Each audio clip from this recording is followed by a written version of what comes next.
5 minutes after my Ring camera showed footage of me waving at my own front door at 3 a.m., except I was in bed the entire time, my doorbell rang, and when I checked the live feed, I saw myself standing there smiling, and I realized someone had been studying me for weeks, learning how to become me.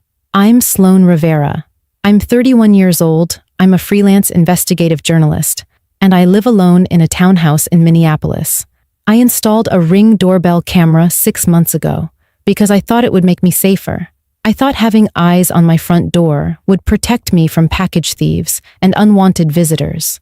I never imagined the camera would show me the most terrifying thing possible. My own face, my own body, my own smile, except it wasn't me. Someone had copied everything about me so perfectly that even my neighbors couldn't tell the difference. And at 3 a.m. on a Tuesday in December, she came to my door and demanded to be let in. If you want to know how a stranger stole my identity so completely that she could fool security cameras and convince people she was me, make sure you subscribe and drop a comment telling me where you're watching from. It was early December, about 3 weeks before Christmas, and I was working late on an investigation that had consumed most of my fall. I'm a freelance journalist, which means I work from home most days, researching stories, conducting interviews, writing articles for magazines and websites. For the past 4 months, I'd been deep into a major piece about identity theft rings operating in the Midwest. I'd interviewed dozens of victims, reviewed financial records, tracked down court documents, built a comprehensive picture of how these criminals steal people's identities and ruin their credit. The irony of what was about to happen to me isn't lost on anyone. I live alone in a 2-story townhouse in a quiet suburban neighborhood. It's a safe area, the kind of place where people walk their dogs at night and leave their porch lights on. I'd moved here 2 years earlier after my mom passed away, and I needed a fresh start somewhere that felt manageable and secure. My identical twin sister, Audrey, lives in Seattle, across the country, working as a marketing executive. We FaceTime every week but hadn't seen each other in person for almost a year. Our dad remarried after Mom died and moved to Florida with his new wife, so it's really just me and Audrey now, separated by distance but still close. My best friend Kira lives about 10 minutes away and comes over for wine nights when our schedules line up. But honestly, most of my social life exists through screens, video calls with sources, email exchanges with editors, text threads with friends. I'd gotten used to the solitude, even started to prefer it. 6 months ago, someone stole a package from my porch. Just a book I'd ordered. Nothing expensive, but it bothered me enough that I installed a Ring doorbell camera. I wanted to see who was coming to my door, wanted evidence if something else went missing, wanted that extra layer of security that comes with knowing you're being watched and recorded. The notifications became background noise pretty quickly. Motion detected, package delivered, person walking past. I'd glance at them, see it was just the mail carrier or a neighbor, and go back to work. Over the past week, though, there had been some strange things that bothered me, but didn't quite add up to anything alarming. A barista at my regular coffee shop said, "Good to see you again," even though I hadn't been there in over a week. My neighbor mentioned seeing me out jogging early one morning when I definitely hadn't gone jogging. The pharmacy called to confirm I'd picked up a prescription I'd never ordered. Each time, I found a rational explanation. The barista confused me with another customer. My neighbor saw someone who looked like me from a distance. The pharmacy made a mistake in their system. I'm trained as an investigative journalist to look for patterns and connections, but somehow these incidents stayed separate in my mind because the alternative seemed impossible. On this particular Tuesday night, I worked until about 11 p.m., going through financial documents and interview transcripts for my identity theft article. I finally closed my laptop, made myself some chamomile tea, watched half an episode of a documentary series, and went to bed around midnight. I'm usually a light sleeper, and I keep my phone on my nightstand with Ring notifications turned on. Any unusual alert wakes me up pretty quickly. At 3:07 a.m., my phone buzzed with that distinctive Ring notification sound. My eyes opened immediately, and I reached for my phone, expecting to see a raccoon on my porch or maybe a late delivery driver. The notification read, "Person detected at your front door." I opened the app, still half asleep, and watched as the video loaded. The screen showed my front porch in black and white night vision mode, the camera's infrared lights illuminating everything clearly.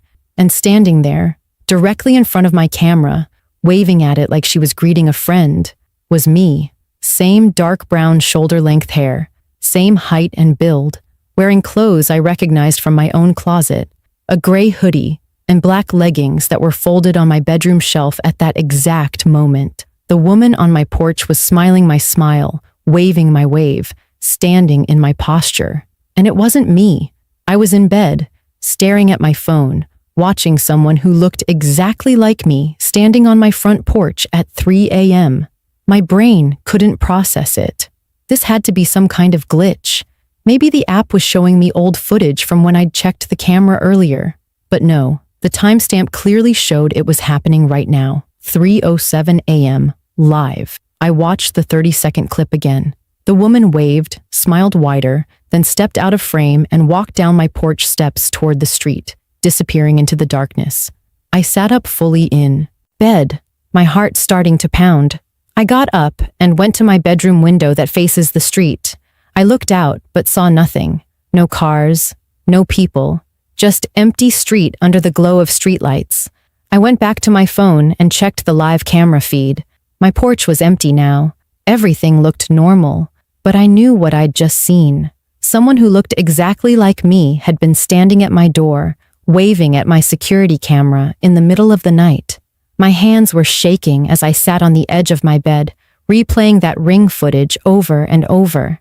The woman's face was my face. Not similar, not kind of close, identical. Every feature matched perfectly. The way she stood, the tilt of her head, even the way she smiled. It was all me. My first thought was Audrey. My twin sister could obviously pass for me since we're identical. But Audrey was in Seattle, and even if she'd flown here as some kind of surprise, she would never show up at 3 a.m. without calling first. And she definitely wouldn't be wearing the exact same clothes I owned. I grabbed my phone and texted Audrey anyway, my fingers fumbling over the keyboard. "Are you in Minneapolis? Did you fly here?" 3 dots appeared immediately. She was awake. "No, I'm home in Seattle. Why? What's wrong?" So it wasn't Audrey, which meant someone else who looked exactly like me had been on my porch. I got out of bed and walked through my townhouse, checking every door and window. Front door locked, back door locked, all windows secure. My security system showed armed and no breaches. Nothing had been disturbed. No signs that anyone had tried to get inside, but someone had been outside, close enough to trigger my camera, wearing my face like a mask. I went to my closet and found the gray hoodie and black leggings, exactly where I'd left them folded on the shelf. So whoever that woman was, she had matching clothes, not my actual ones. She'd gone shopping to buy the same outfit. She'd studied what I wore. The rational part of my brain started trying to make sense of it. Maybe it was really good makeup and prosthetics, or digital manipulation, like a deep fake overlaid on the camera footage. I knew about that technology from my investigative work. Criminals were using AI to create fake videos of people saying and doing things they never did. But how would someone hack into my Ring camera specifically? And why would they target me? I sat back down on my couch in the dark, my phone clutched in my hands, watching that 30-second clip for the 10th time. The woman's expression wasn't threatening. It was almost friendly, like she was excited to be there. The wave was enthusiastic. The smile was genuine. It made the whole thing even more disturbing, because it didn't look like someone trying to scare me. It looked like someone happy to see me, or happy to be me. At 3:12 a.m., exactly 5 minutes after that first alert, my doorbell rang. Not a motion detection, the actual doorbell button being pressed. The sound echoed through my quiet townhouse and I nearly screamed. My phone immediately opened the Ring app with the live feed, and what I saw made every muscle in my body freeze. She was back, the same woman, same gray hoodie, same black leggings, standing at my door again. But this time she wasn't waving. She was standing perfectly still, staring directly into the camera with an expression that had changed from friendly to something else. Something intense and focused. Something that made my skin crawl. Then she spoke. Through the Ring camera's two-way audio system, her voice came through my phone's speaker, and it sounded exactly like my voice. Not similar, not a good impression, exactly like me. I know you're watching, Sloan. I can feel you on the other side of this camera. Let me in. I just want to talk to you face to face. I've been working so hard to be you. Don't you want to see how good I've gotten at it? I stopped breathing. This woman knew my name. She'd been practicing being me. She wanted me to let her in. I stayed completely still on my couch in the dark, not making a sound, knowing that if I turned on any lights, she'd be able to tell exactly where I was in the house. The woman tilted her head, the same way I tilt my head when I'm thinking, and kept staring into the camera. I know you're scared right now, but you don't need to be scared of me. I'm not here to hurt you. I'm here to become you, or maybe for you to become me. We could trade places and nobody would even notice the difference. Doesn't that sound interesting? Doesn't that sound like an adventure? My journalist instincts cut through my terror. This person was mentally ill. This wasn't a prank or some elaborate joke. This was someone who had developed a dangerous obsession with me. Someone who had studied me so carefully that she could replicate my appearance and voice. Someone who genuinely believed we could switch places. I needed to call the police immediately, but I also needed evidence. I needed to record everything this woman was saying so that when the cops came, they wouldn't think I was paranoid or making things up. With shaking hands, I started screen recording my phone, capturing the live Ring feed and every word this stranger was saying in my voice.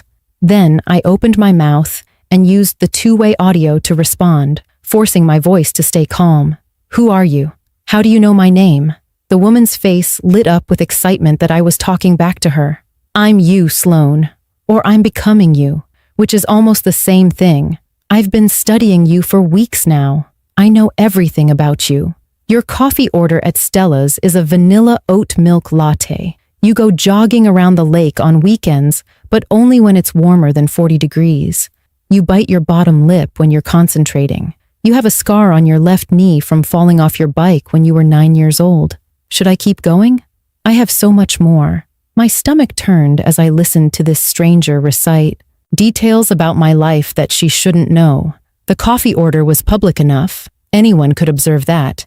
But the scar on my knee, the way I bite my lip when I'm thinking, those were things you'd only notice from extended, close observation. This woman had been watching me for much longer than a few days. She'd been studying me like I was a subject in an experiment, learning my patterns and habits and physical quirks. What do you want from me?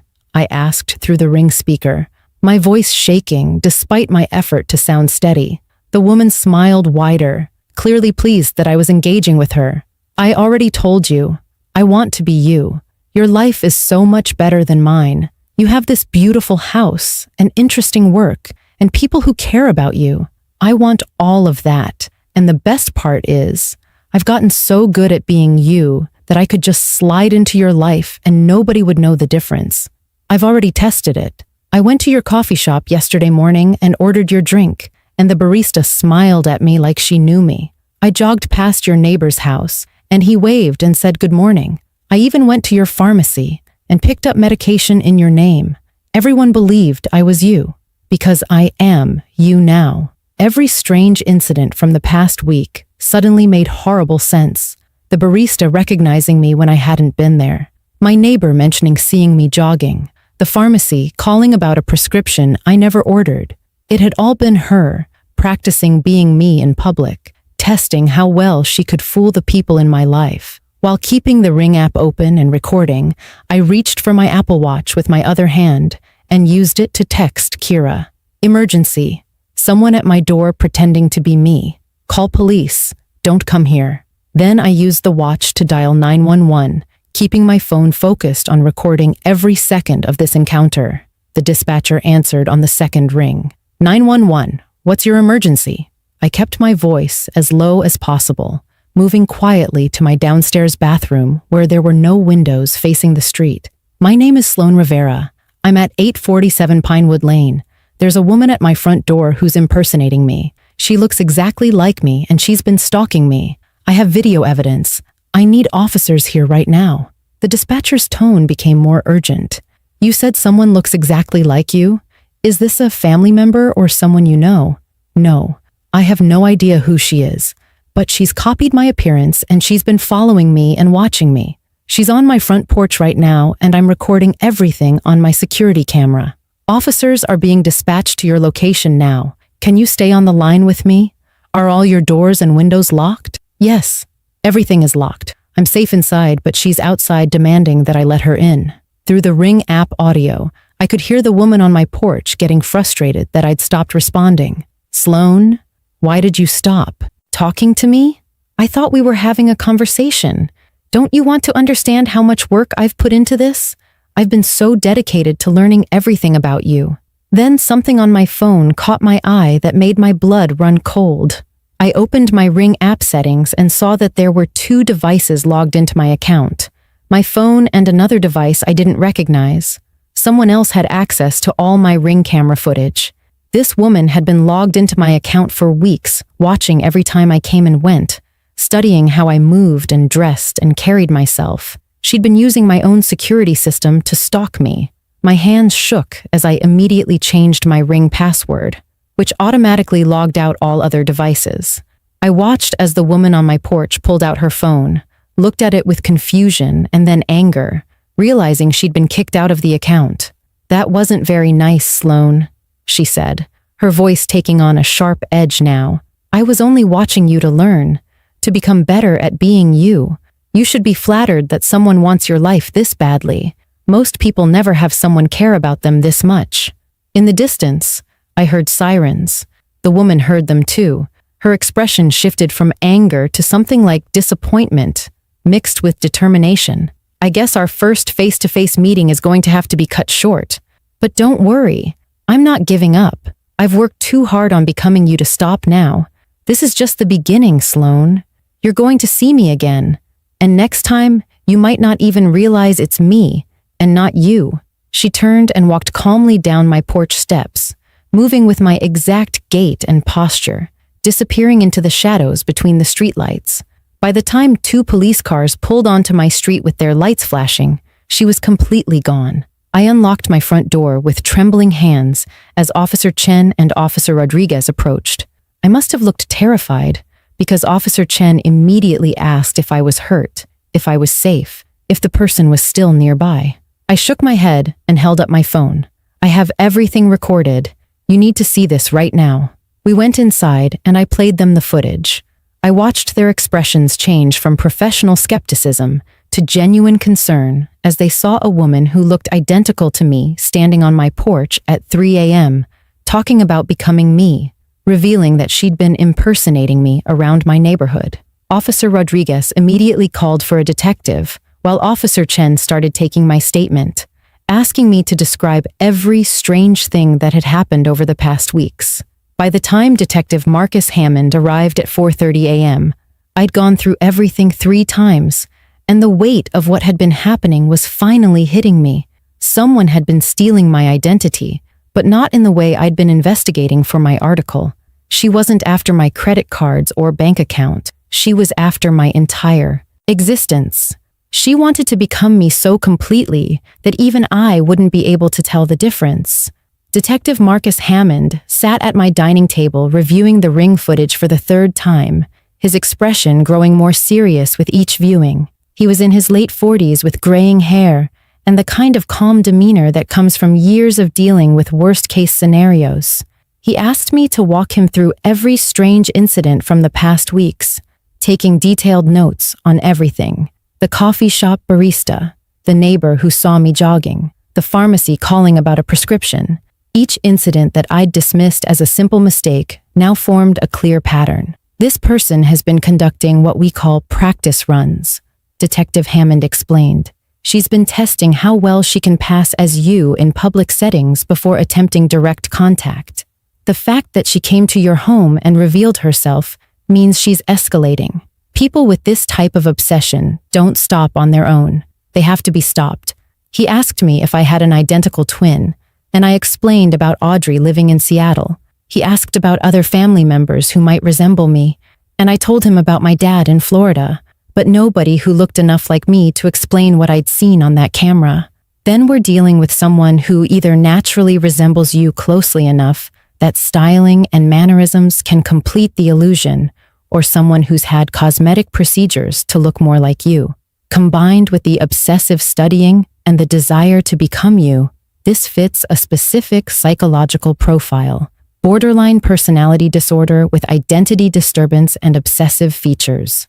Kira arrived around 5 a.m., having called the police like I'd asked, and then waited until she got the all clear to come over. She brought my laptop from my upstairs office thinking it might be useful for the investigation.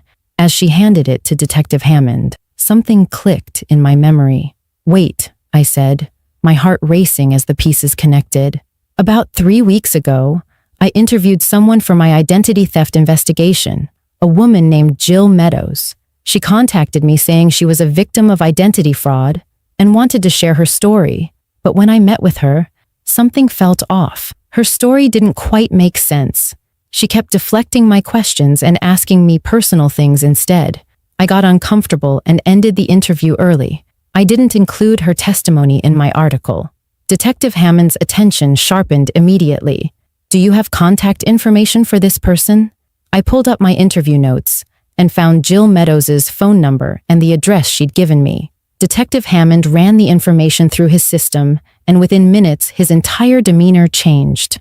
Jill Meadows, 29 years old. She has a prior stalking conviction from 2 years ago in Chicago. She became obsessed with a female coworker and attempted to assume her identity. Got caught trying to access the victim's apartment using a copied key. She was mandated to undergo psychiatric treatment and relocated here after completing the program. Everything made horrible sense. Jill hadn't contacted me because she was a victim of identity theft. She'd contacted me to get close to me, to study me during that interview, to start her obsession. She'd watched how I spoke, how I laughed, how I moved. She'd used that initial meeting as a foundation to build her impersonation. Detective Hammond immediately coordinated with other units to locate Jill. They found an address on file for her and went to conduct what they called a welfare check. At 7:15 a.m., I got a call from Detective Hammond. "We're at her apartment. You need to know what we found." His voice was tense in a way that made my stomach drop. "What did you find?" I asked, though part of me didn't want to know. "Her entire apartment is covered in photos of you, printed from your social media, screenshots from your published articles, pictures that look like they were taken when you were out in public. She has clothes identical to yours hanging in her closet, makeup organized with notes on how to replicate your appearance. We found recordings where she's been practicing speaking in your voice, trying to match your inflection and speech patterns.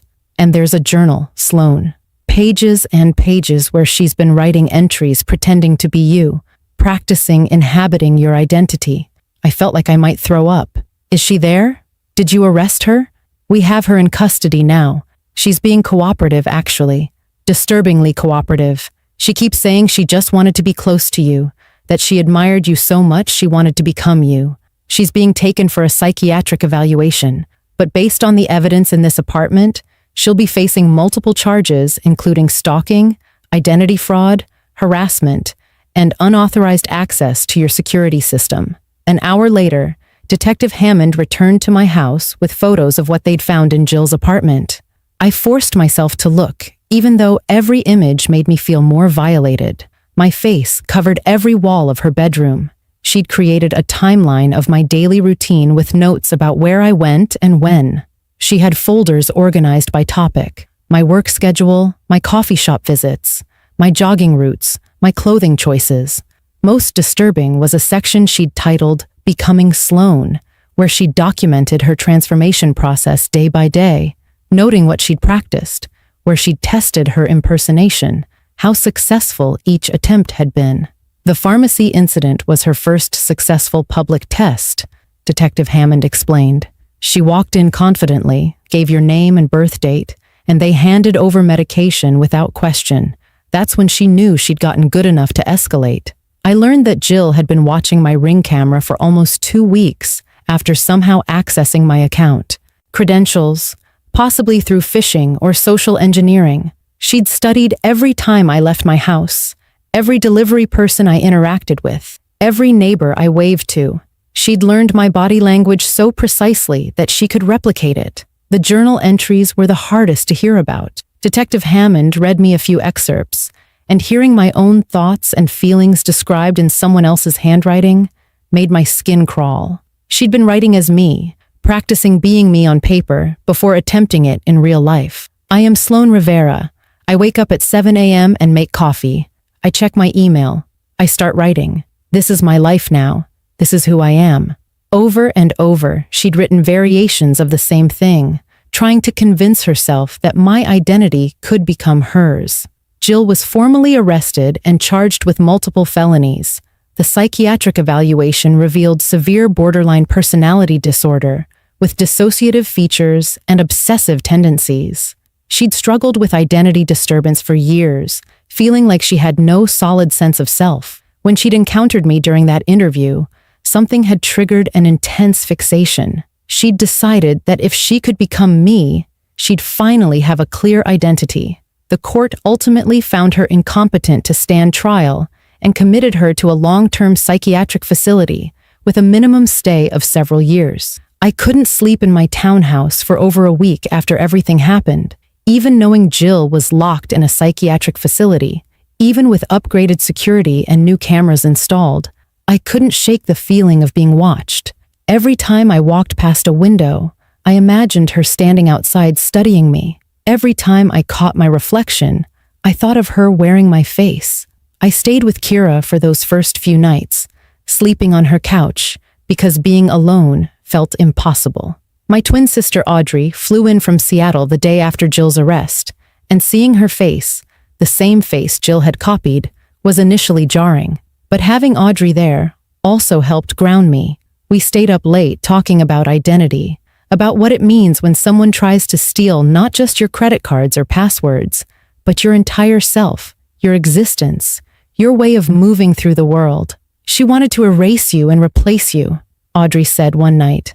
That's different from any other crime I can imagine. She didn't want to hurt you physically. She wanted something stranger. She wanted to become you so completely that you'd disappear. That was exactly it. Jill's obsession wasn't about violence in the traditional sense. It was about erasure, about taking my identity so thoroughly that I'd cease to exist as a separate person. Detective Hammond stayed in regular contact during the investigation and legal proceedings, explaining everything they'd found and what would happen next.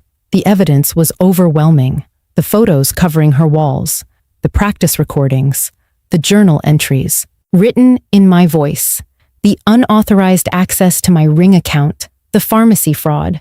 All of it painted a picture of someone whose grip on reality had deteriorated to the point where she genuinely believed she could and should become another person. The psychiatric evaluation revealed that Jill's previous stalking case in Chicago had followed the same pattern. She'd fixated on a coworker named Amanda, studied her obsessively, tried to replicate her appearance and mannerisms, and eventually attempted to move into Amanda's life by copying her keys and accessing her apartment. The mandated treatment she'd received hadn't addressed the core issue. Moving to Minneapolis had just given her a fresh start to repeat her pattern with a new target. This time, that target was me. Starting therapy was hard because I had to explain to someone what it felt like to see your own face on a stranger, to hear your own voice coming from someone else's mouth saying terrifying things, to know that someone had been practicing being you with the goal of replacing you. My therapist helped me understand that what Jill had attempted was a form of identity theft that went far beyond financial fraud. She tried to steal my psychological identity, my social identity, my physical presentation, everything that made me recognizably me in the world. The violation was existential in a way that traditional crimes aren't. Returning to my townhouse took almost 3 weeks. When I finally did, everything had been changed. New locks on every door, additional cameras covering angles the Ring doorbell couldn't see, a monitored security system that would alert a company if anything unusual happened, motion sensor lights that turned on whenever someone approached. But no amount of physical security could address the psychological impact. I'd installed the Ring camera to feel safer, and instead it had become the tool that showed me my worst nightmare. Someone using my face to wave at my own security system. Someone who'd hacked into that same system to study me for weeks. Technology meant to protect me had been weaponized against me. My investigative article on identity theft took on new dimensions after my experience. I added an entire section about identity stalking and psychological crimes that go beyond financial fraud. I interviewed experts on borderline personality disorder and obsessive fixation. I wrote about how our digital footprints and public presence make us vulnerable to people who want to study and copy us. I dedicated the piece to victims of identity crimes that can't be measured in dollars or credit scores. The article was published in a major national magazine and got significant attention, but I made sure to keep certain details of my own case private. I didn't want to give other people ideas, and I didn't want Jill to have the satisfaction of being the center of a story. Kira became even more important to me after everything happened. She was the one person who truly understood the specific horror of what I'd experienced because she'd seen the footage and heard the recordings. We developed a code phrase we'd use when calling or texting each other, so I'd know it was really her and not someone impersonating her. It seemed paranoid to other people, but to us, it made perfect sense. My relationship with Audrey also deepened. Having an identical twin meant I understood better than most people how appearance is both deeply personal and strangely arbitrary. We share the same face, but we're completely different people. Jill could copy my face, but she couldn't be me because identity is so much more than physical appearance. After Audrey went back to Seattle, we committed to FaceTiming twice a week instead of once, and we planned visits every few months instead of once a year. The experience made me realize how isolated I'd become working from home, living alone, letting most of my relationships exist through screens. I made changes. I started working from coffee shops a few days a week instead of always being home.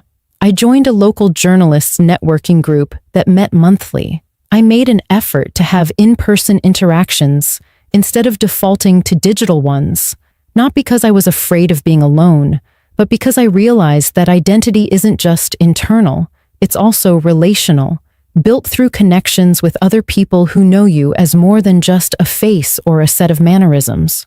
The key lesson I learned is that identity is both more fragile and more resilient than I'd ever understood. Jill could copy my appearance, my voice, my clothing, my daily patterns. She could fool my barista and my neighbor. She could practice being me until she almost convinced herself it was real. But she couldn't actually become me, because identity isn't just a collection of observable traits. It's the accumulated experiences, relationships, choices, memories, and internal narrative that make someone uniquely themselves. She could wear my face like a mask, but she couldn't have my history with Audrey, my grief over losing my mother, my professional reputation built over years, my personal quirks that only close friends know, my private thoughts and fears and hopes. Identity goes deeper than what can be copied or stolen, but I also learned how vulnerable we all are. The information we share online, the patterns we follow in daily life, the ways we present ourselves publicly, all of it can be studied and exploited by someone determined enough. The technology we use for convenience and security can be turned against us by people who understand it better than we do. Trust that seems reasonable can be violated. Boundaries that seem clear can be crossed.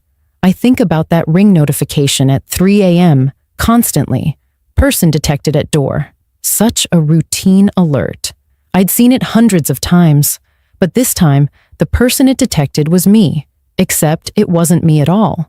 It was someone who'd studied me so obsessively that she could replicate everything visible about me. Someone who'd hacked my security system not to rob my house, but to rob my identity. When I saw that footage of myself waving at my own camera, when I heard my own voice coming from a stranger saying she wanted to become me, I felt a violation I still struggle to put into words. 5 minutes was all it took from that first notification to the doorbell ringing and seeing that woman standing there, wearing my face like it belonged to her. 5 minutes, where my understanding of security and identity and selfhood completely shattered.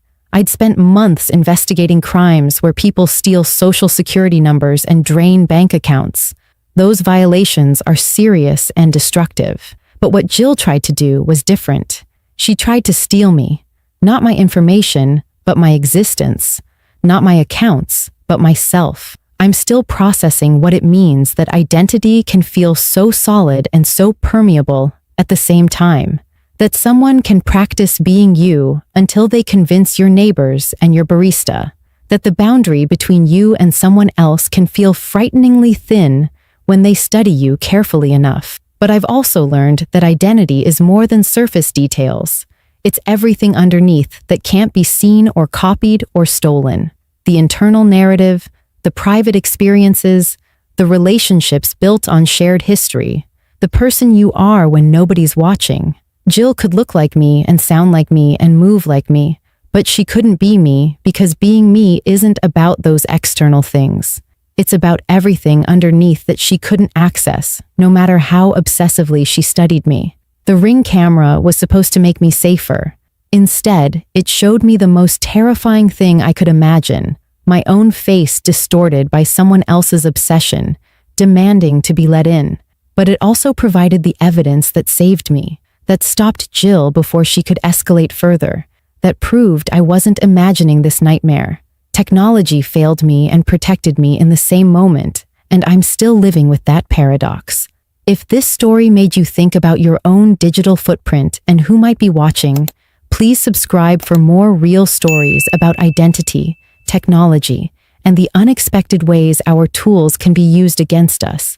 And drop a comment letting me know where you're watching from. Stay vigilant, change your passwords regularly, enable two-factor authentication on everything, and remember that the security systems meant to protect us can also become windows for people who want to study us too closely. Your identity is more than your face, but your face is still worth protecting.